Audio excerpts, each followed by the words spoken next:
So last week I was actually talking a lot about getting into tech and why it was important that with only 28% of women in tech, we needed to get more women in tech. I also talked about the issue of what the disadvantages men face in tech. Even if it's not in the numbers, they do face disadvantages that, as we explored it, were kind of logical and reasonable and understandable. But what I am now looking at is I can actually almost hear people on the other side of the camera saying, why is this woman talking about getting into tech? Doesn't she know that due to things happening in the economy, the job market is stagnant, certain sectors are not even employing? Remember a few months back that the tech sector itself actually let go a few people. I hear you, I do hear you. But tech is evolving, and the jobs that were in tech in the past are not necessarily the jobs that will be in the future. And the way I feel is that it reminds me way back when I was coming into tech. I came in when computers were just evolving, and everybody was like, oh, the computers, they're going to take over all the jobs. But they didn't take over all the jobs. But what they did do was change the way we work. And I almost feel like AI is going to do the same thing. Now, don't get me wrong. There will be some retrenchments, as in job losses. There will be. It's inevitable. With new technology, new ways, new there was the industrial revolution, now there's the technological revolutions. Of course, people are going to lose their jobs. But the one thing that helps people transition these phases is adaptability. Adaptability means keeping your skill sets up for what is coming. And that is why I'm encouraging people, especially women, and yes, guys, I haven't forgotten you too, guys who are not yet in tech, start building your skills. Now, when I speak of tech, I'm not just talking about coding. Tech is vast. Think about it. Right now, a new job that's come out is an AI prompter. An AI prompter is someone who actually writes the prompts, the words we put into things like ChatGPT and other AIs, so that it gives you a credible, relevant, informative answer. There are other people who are going to shape how ethical tech is. There are other people who are going to have to fact check what AI is giving out. There are other people that are going to actually mold the information that goes in it, because AI can be a bit of a case. It can be based on the data fed to it, rubbish in, rubbish out. So there are going to definitely be people who are going to have to look at the kind of data that AI is using. It's not just AI. There's cybersecurity. There's data analysis. These are jobs whereby they will become more. And those are the jobs, not just those three, but in those three sectors at the moment, those are the jobs that you need to prepare for. I'm not going to ask you to prepare for a job that's gone. No, I'm asking you to look into the future and start building those skills now. And I'm realistic. You're not just going to get up to scratch in a moment. It's going to be a journey. But at least start preparing for that journey. That is all I'm saying. So as I was saying, jobs are going to come in very different formats. But the thing is this.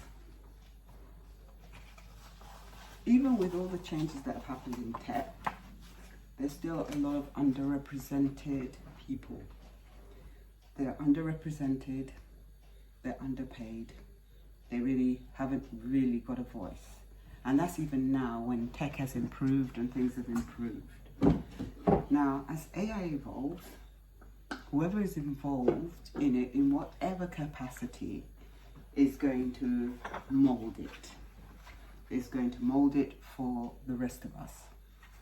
And one of the saddest things that could occur is if underrepresented people from underserved backgrounds and underpaid backgrounds, if they don't get a look in, if they're not there at the table.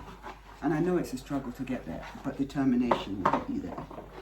We need to have more people from underrepresented groups, underpaid groups, underserved groups, to actually decide that tech is for them and for them to actually get in the room and participate in the conversation. Now, you've heard me say this before.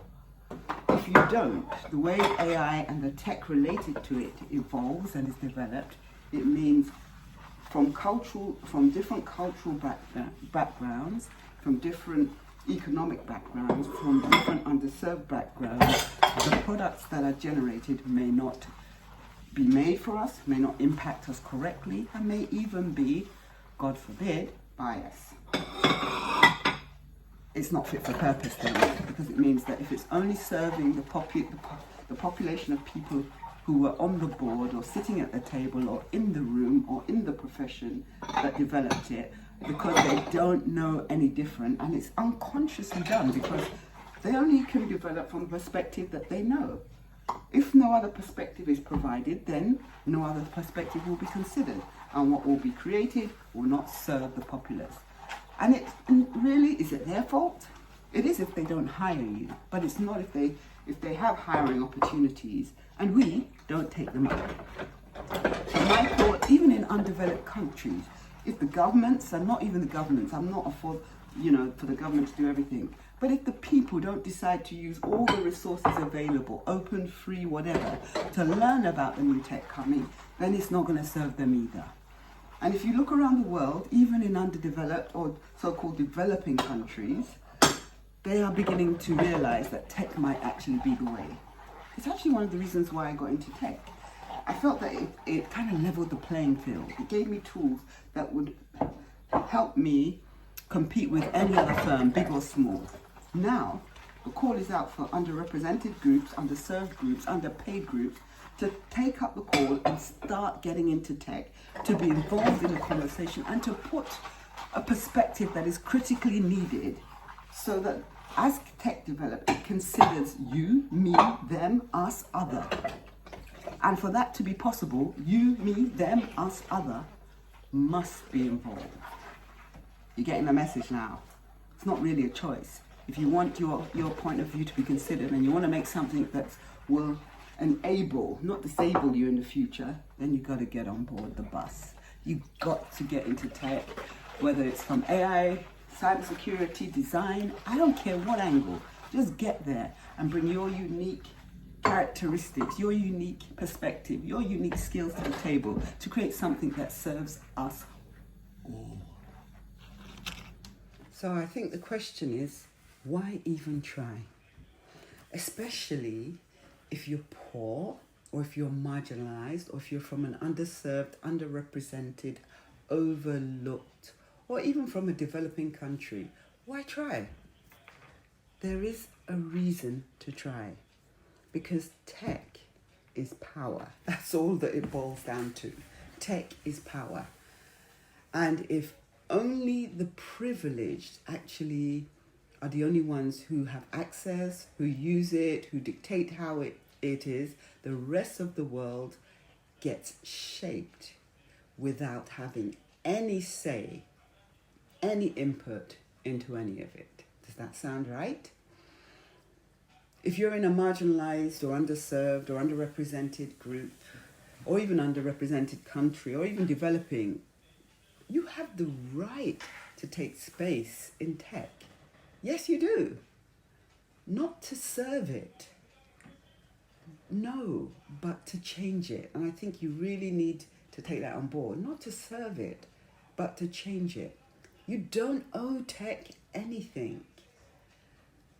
But if you're interested, even the most curious little bit, know that there are growing communities that are providing ways, avenues, opportunities, that even with limited access, limited equipment, these initiatives are opening up ways for underserved, underrepresented, marginalized, those in developing countries, to get access to training, to get access to insights from the grassroots up. They are carrying out initiatives to train you. Hook up with them. Scholarships are being provided. Avenues for you to do apprenticeships are being provided so that you can learn some valuable digital skills, not AI skills, literacy skills that will help you take part in the economy, in the world of tech today. You don't necessarily need to become a part of the Silicon Valley environment. You don't have to become an insider, but you do have to think about changing the tech world. The tech world needs more people like you, like me, who may challenge the status quo, who may given us this perspective, who may build systems they've never even thought about. Not just build them, but reshape them and remold them. That is why I want you to get in there. I think you're getting a message.